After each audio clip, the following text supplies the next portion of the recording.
Ladies and gentlemen, thank you for joining the Future of Retail in the Landlord-Tenant Relationship with Meghann Martindale, Global Head of Retail Research for CBRE. As a reminder, if you have any questions throughout the conversation, to please submit them using the Q&A button on the bottom of your screen. Here's your host, Deborah Weinswig, CEO and founder of Coresight Research. Thanks so much, Drew, and thank you everyone for joining us for today's really exciting conversation. We have a great report out this week entitled Facing the Challenges of Modern Retail with Prescriptive Analytics. It discusses current operational challenges which many of us are facing in retail and how to address them. Zebra Technologies was our partner in the research of this report, and we at Coresight are honored to have the opportunity to research and advise our clients on the intersection of retail, real estate, and technology. This year, unlike any other, we have been providing answers to questions that have never been asked before, as have many of you, as this environment continues to remain incredibly dynamic. One of the reasons we're so excited to have Meghann here with us today.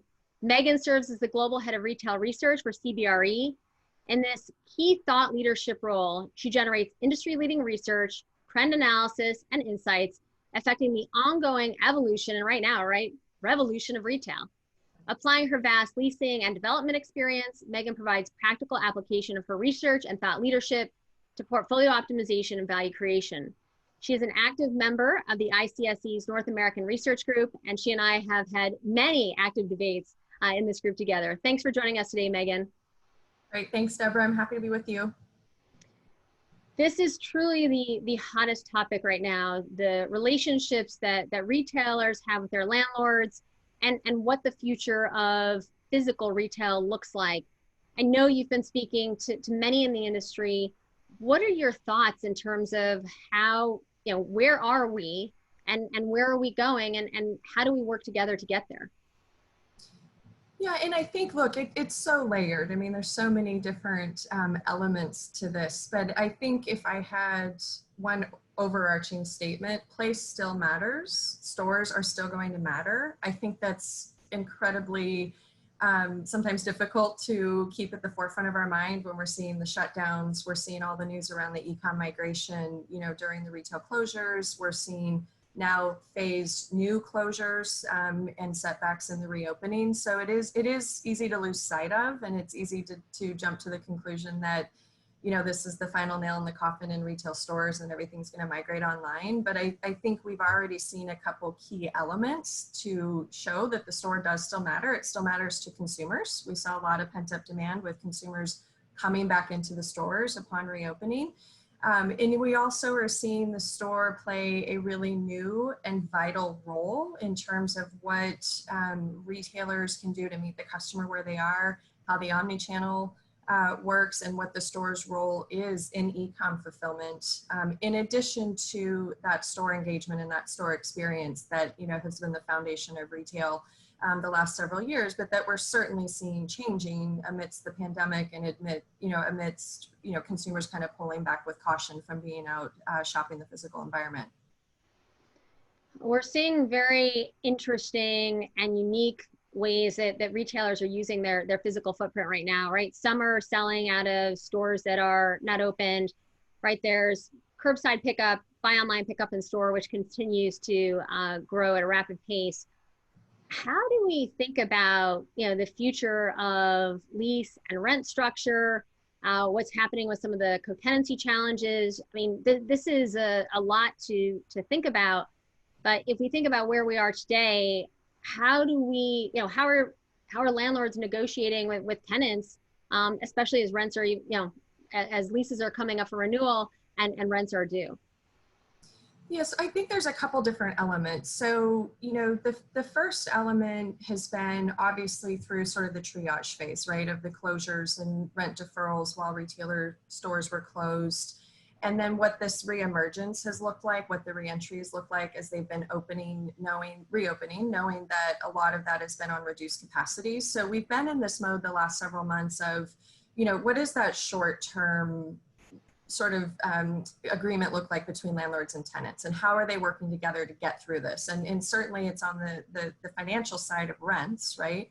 But then it was also a lot of additional support around operations and how quickly, retailers and landlords had to pivot to facilitate curbside, to make sure that the, safety and, social distancing measures were all in place, around marketing, and really communication to the consumers being a key component of the last several months. I mean, we've, in working with our property management group, I can't emphasize enough how important the communication side has been. And that is everything from who's open, what are your hours of operation, what are you doing for safety measures, where's signage, where's curbside. I mean, there's all these different elements that were going on that required a lot of collaboration just from an operational standpoint, in addition to them addressing the rent issues during the last several months. And now we're heading into the next wave of, okay, what does the future of the store look like? How are we going to look at its involvement, both from, traditional physical sales, but then also that increased role in fulfillment, in curbside, in buy online, pick up in store, the fact that we've been seeing a lot of the stores used for returns. However, it is important to note that when we look globally, we've seen across EMEA, APAC, and the US, that consumer average ticket is up significantly, anywhere from 10 to 35%, no matter, depending on where you are. So they're clearly also buying in the store. It's not just using it as another e-com platform. But the question around what the store's purpose is going forward is really going to guide, what do rent structures look like? What do lease structures look like? How do you address some of the co-tenancy issues, knowing that, obviously we're going to get hit by some vacancies with store closures. Either it's because of bankruptcies or because retailers are looking at their store fleets in new ways and how to optimize them. So look, it's a question everybody wants the answers to in terms of what is this lease structure, going to look like going forward, because there's so many different elements that need to be incorporated. And a lot of that too is around the transparency that's needed in, looking at the integration of e-com and brick and mortar sales and how you differentiate between those, and where the lines get blurred between buy online, pick up in store, and curbside that integrates both. Meghann, we've talked about the Coresight estimate of 25,000 store closures permanent in 2020, and that 3 to 5 years out, we expect 25% of traditional malls to also close. Those numbers could be low in light of some of the changes we're already seeing, and kind of early July here with regards to stores that had opened, thinking about kind of reversing that, or having to reverse that. What happens with all of this vacant real estate, and what's the future of the anchor look like, and what's its purpose? And look, this is one of those trends that, is the buzzword of today, that this was already happening and it's accelerated. We were already seeing the mall vulnerability. We were already seeing the demise of the department store in some cases. So I wouldn't say any of this is new news. I think that the challenge is, as an industry, we thought we probably had another 5 to 10 years to solve for all of this. And that truly accelerates. So the issues that we've been preparing, whether you're a retailer on the operational side or you're an investor, owning the assets that, with the retailers that occupy the space, we thought we still had more time to kind of figure out what the solutions are. Clearly, we're having to make, those decisions and come up with those strategies a lot faster. I think part of the challenge is that some of the uses that have been around, mixed use and repurposing, that were really guiding a lot of the retail redevelopment and retail repositioning, we've seen those sectors under threat as well. We're trying to figure out what happens with the office space and what the need is going forward with work from home. Obviously hotels have been hit hard, multifamily in certain categories. So I think the challenge is, it's going to take some time, and it's frustrating that it's going to take some time to see how sort of all these sectors, reemerge at a time when we're having to really strategically roll up our sleeves and try to figure out what to do with retail assets today. But I do think it's going to take several quarters to really see the impact, to get our arms around, okay, what is vacancy, who's closed, what is sort of the future look like for these individual assets. And I will say that there is a huge regional variation with this. There is no more one size fits all solution to looking at repositioning assets. It is truly going to vary regionally. If you're in a growth market, if you're in a market that's contracting, if you're in a market that is, you know, was heavily over retailed going into this. So there's a lot of factors that go into it. And I keep kind of talking about the tale of two recoveries. You know, it looks very different around the country, depending if you're in an urban market, a suburban market, you know, a secondary market. And we're really having to look at what these migration patterns look like, what the new norm's going to be for office where people live, work, and how they shop before we can kind of come back and really roll up our sleeves on an individual asset basis level to put repositioning plans in place. I think you bring up something incredibly important around these regional differences. I think early on in this pandemic, there had been concerns about some of these, you know, let's call them A properties in gateway cities. But from everything we've seen and the data that's come out, those, you know, those properties have, you know, not only kind of survived, but they've thrived. How has your thought process changed around, you know, kind of, if you will, an A property, or, you know, these properties that had really been supporting tourism and whatnot?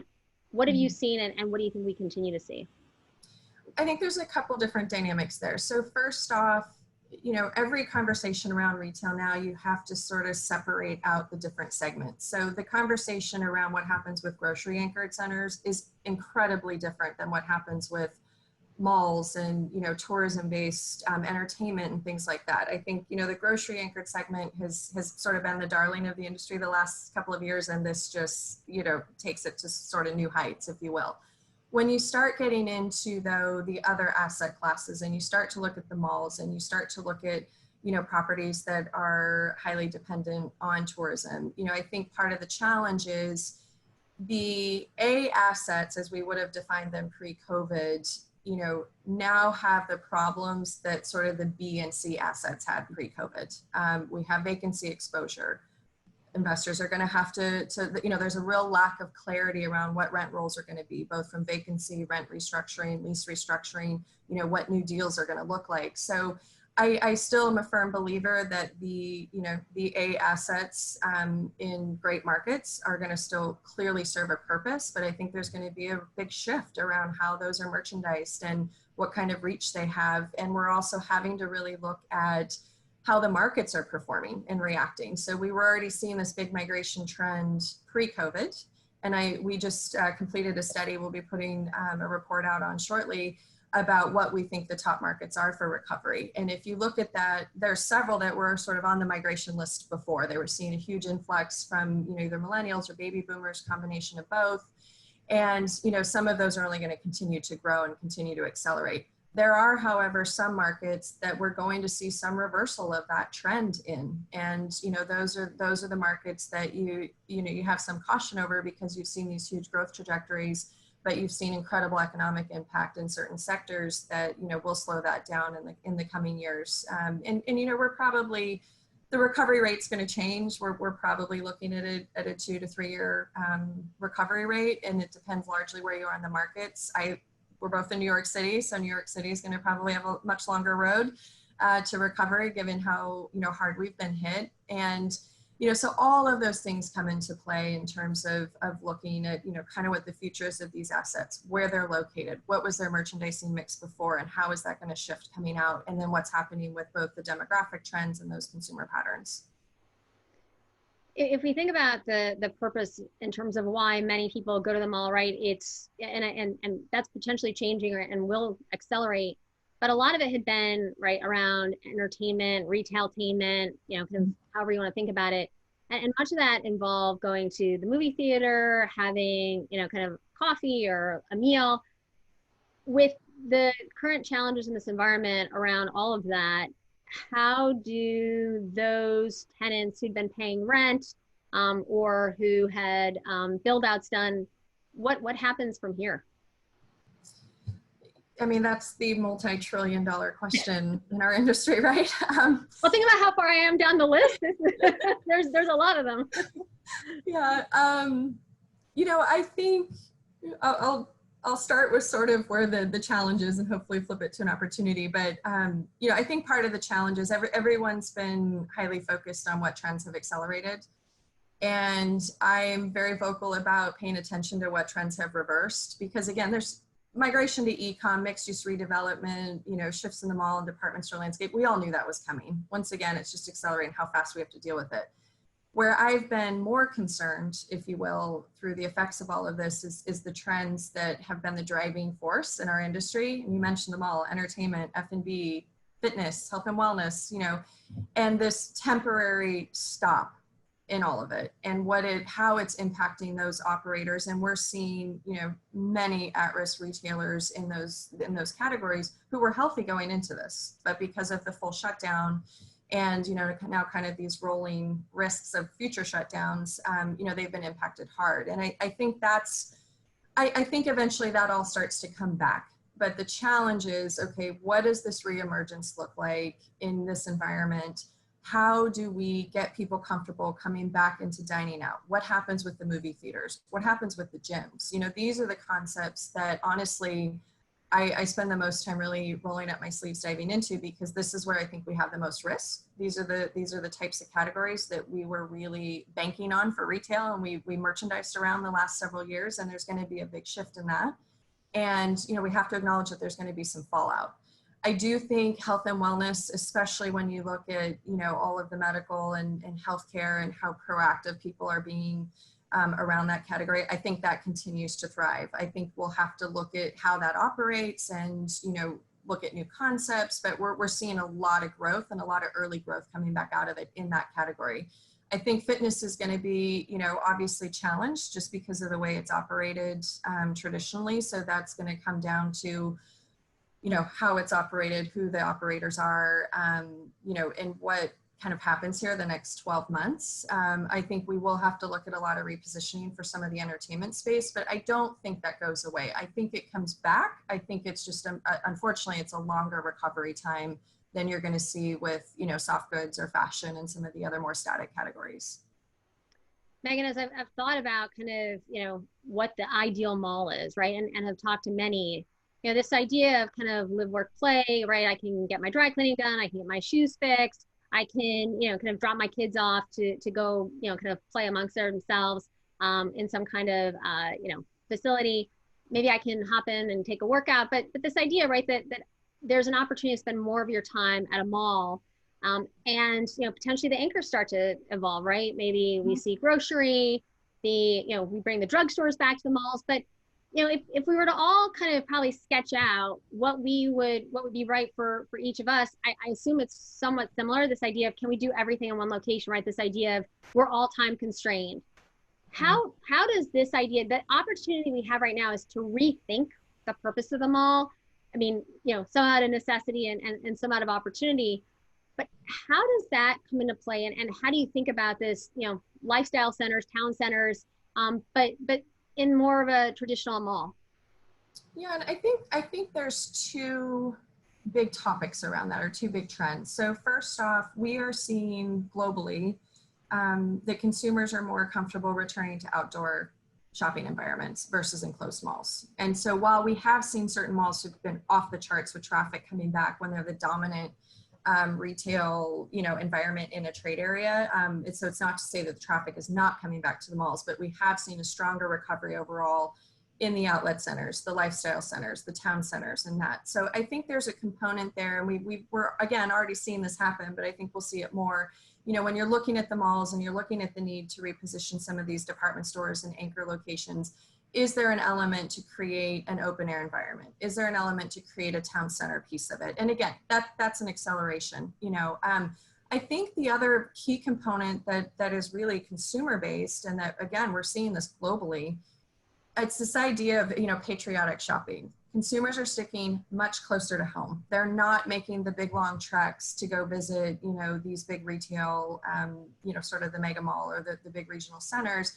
They want to stick closer to home, first off, because obviously we've had some, you know, mobility restrictions, and then just the safety factor and kind of feeling that, you know, less cautious about being close to home, right? But there's another element, which is, you know, consumers, and there's been a ton of surveys done on this. ICSC did a great one about a month ago. that show that consumers really want to support their local economies and their mom and pop operators and the small businesses that are in their communities. And so I think that's a really key element to looking at, you know, how do these shopping centers and malls really fill that need for consumers where they can get everything they want closer to home and they don't have to make a, you know, depending on where you are in the country, a 20 to a 50-mile trek to get the type of retail that they need. So I think that's honestly where a lot of the opportunity lies. And look, if you're a retail destination that's largely dependent on international tourism, this is a very different conversation. You know, we don't know when that international travel is fully going to open back up.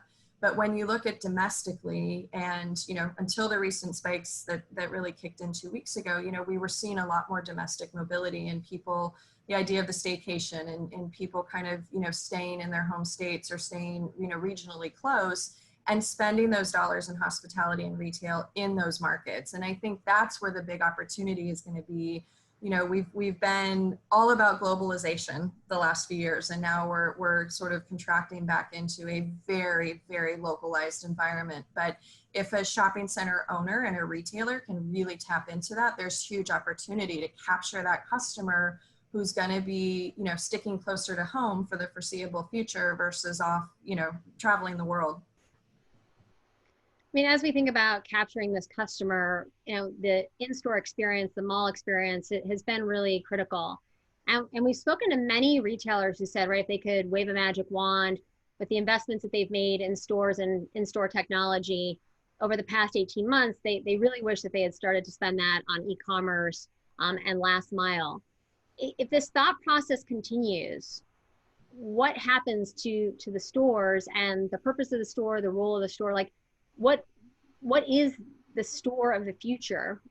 Mm-hmm. Is it just for returns of product people buy online, or is there a greater role? I think there's absolutely a greater role. I think that is a component of it we can't deny. I am not trying to, you know, sort of minimalize that, or trivialize it in any way. But I think the biggest thing that I come back to is seeing how many consumers return to the stores. I mean, we were back at 70, 80% of traffic and sales in a lot of markets only a few weeks after opening. And in some cases we hit 90 and even 100. Store still matters. It matters to the consumer. Yes, they are going to use it in new ways. I'm less concerned about them just using it as a, you know, a return center, because we're seeing the uptick in the you know, per ticket item in the basket size coming out of, and that's coming out of the stores. So they are using the stores for fulfillment, for return, you know, for what they buy online and pick up either in the store or curbside.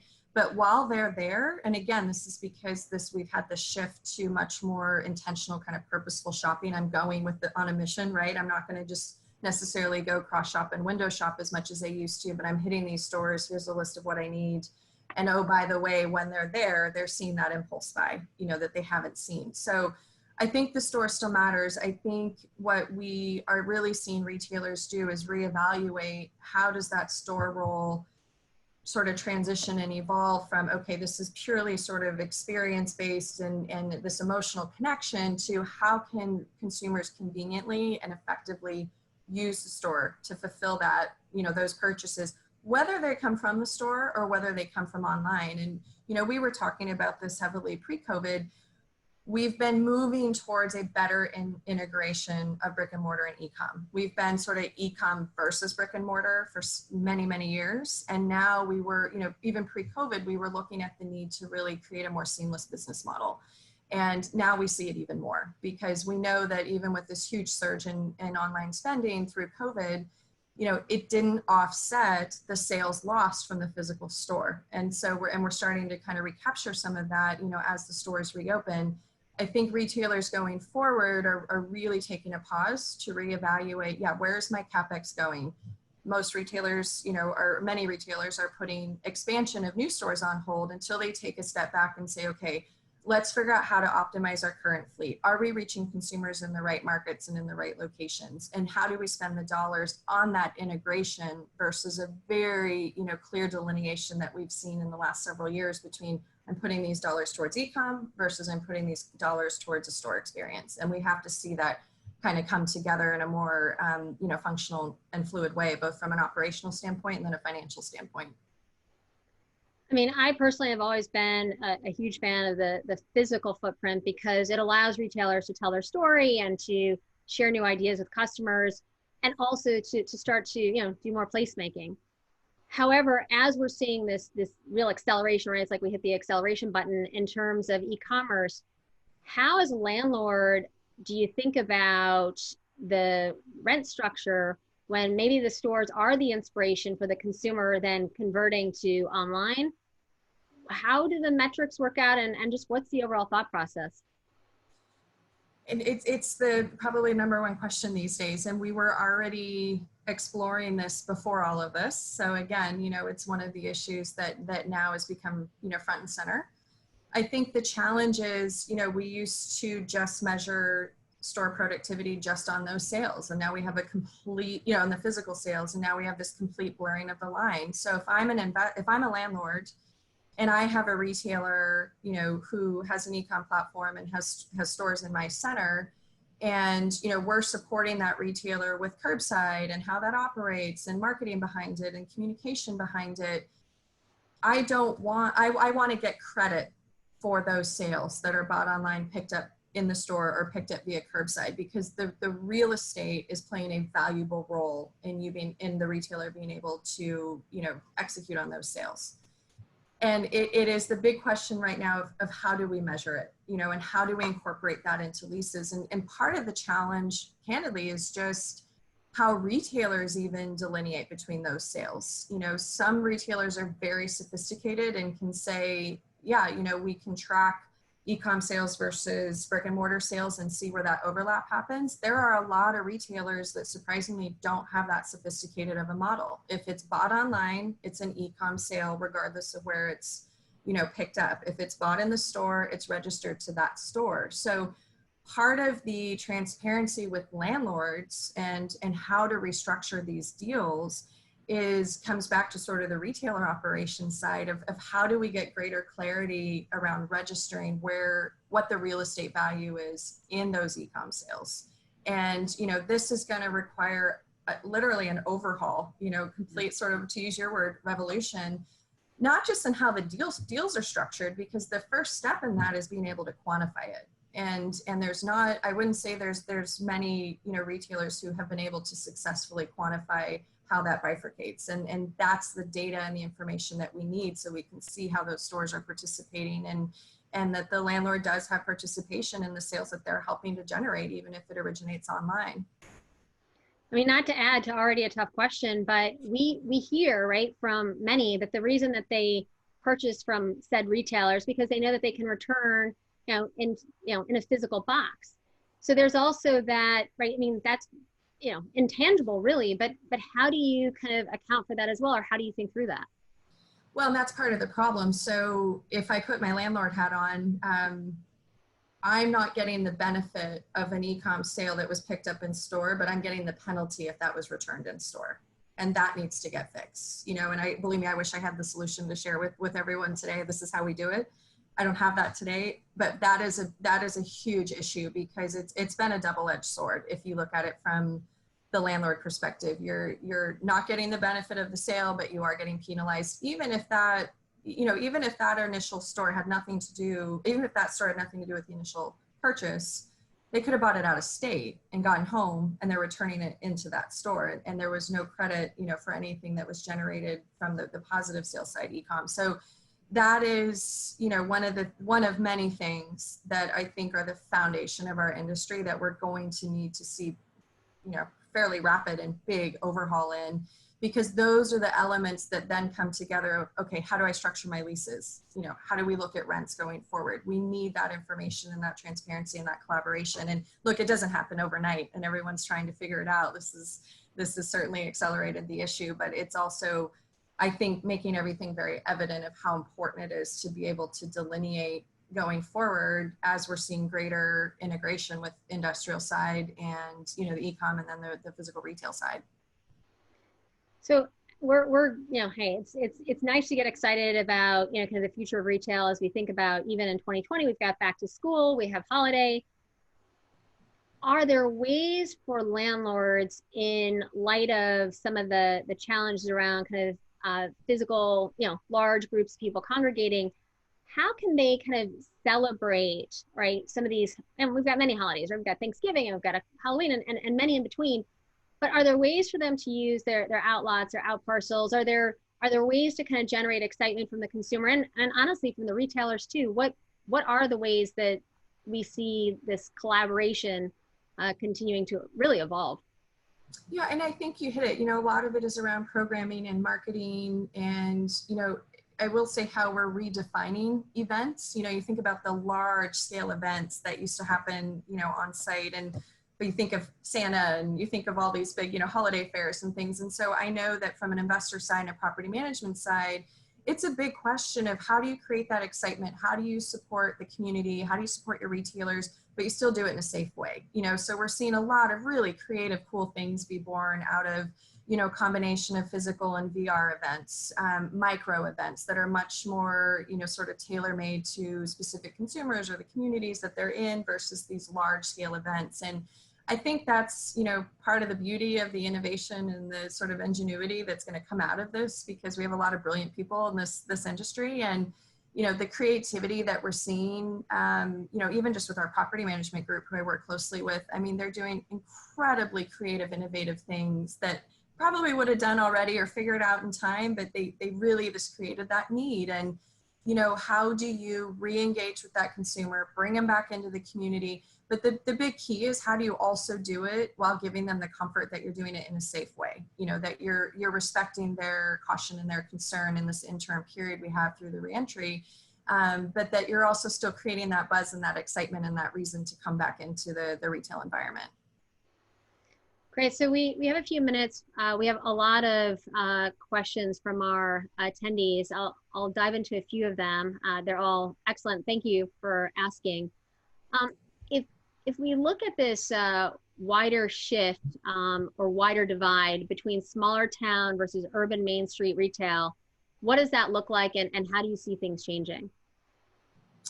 Yeah, that is just a hot topic as well, and this is really around the migration question, and look, we were already seeing migration patterns out of the big cities and out of the urban environments, New York, Chicago, so that's not new. And we've clearly seen an acceleration of that. And we're just starting to really be able to say, okay, what of the temporary migration out of the big cities during crisis is converting to permanent migration? To de-densify. And, the benefit to the secondary markets, the smaller towns, is that, people are gravitating towards that. They're feeling comfortable there. They're not in these big, dense urban environments. It's easier to social distance. You have more outdoor space, all of the logical reasons behind it. And I think one of the big structural shifts that we're going to see, just in the broader economy that's going to directly impact retail is what really happens around the office and the ability to work remote. Because, I think it's split, to be quite honest. And we talk about this all the time. There's going to be a lot of companies and a lot of the workforce, they want to get back into the office for a lot of reasons. But now you have that flexibility and employers can offer their employees more agility and giving them the optionality to work remote. And I think that's going to be part of the big trend going forward. So, as part of the workforce, if I don't want to live in the big city and get back into a big, Midtown Manhattan office, and I want the ability to live in these, smaller urban environments, I think that's going to drive a lot of that traffic. I'm not of the opinion that the city's dead and everybody leaves the city. I think as people start to feel safe again in the city and the affordability comes down, I do think we'll see some of the younger generation come back in, to the real urban environments. But I do think this is a buoy for, the secondary markets and the smaller towns that maybe we're fighting the migration out of those areas into the sort of flight to quality to the bigger urban markets. And now we're seeing sort of that retreat coming back in. All right, I'm going to go to another question. How do malls plan to resource and launch fulfillment centers, especially when consumers are looking at new ways to approach product experience and product fulfillment? Yeah, and I think, look, this is sort of a big forced experiment I think everybody's working on now. I mean, we can already look at a few malls around the country who had integrated a component of fulfillment in their malls, whether it was in part of an old, department store box or reuse of old, kind of back end space. So that's going to continue, I think, because of the regional reach of most malls and just how they're positioned. It's a logical progression to utilizing some of that space because you can very easily deploy and distribute to reach the communities that are in those markets.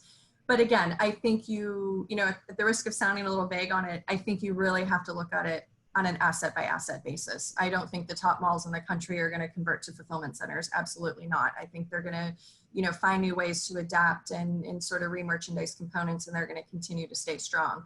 I think the question becomes more in the, the B and C malls, which again, we were already seeing, the secondary markets where they have that regional reach to get to consumers and use that fulfillment deployment, but maybe they've been out positioned by the competition to maintain, the strongest retail positioning. So again, it's kind of that hybrid going forward. And I think you really have to look at it both regionally and then even in a specific market, asset by asset.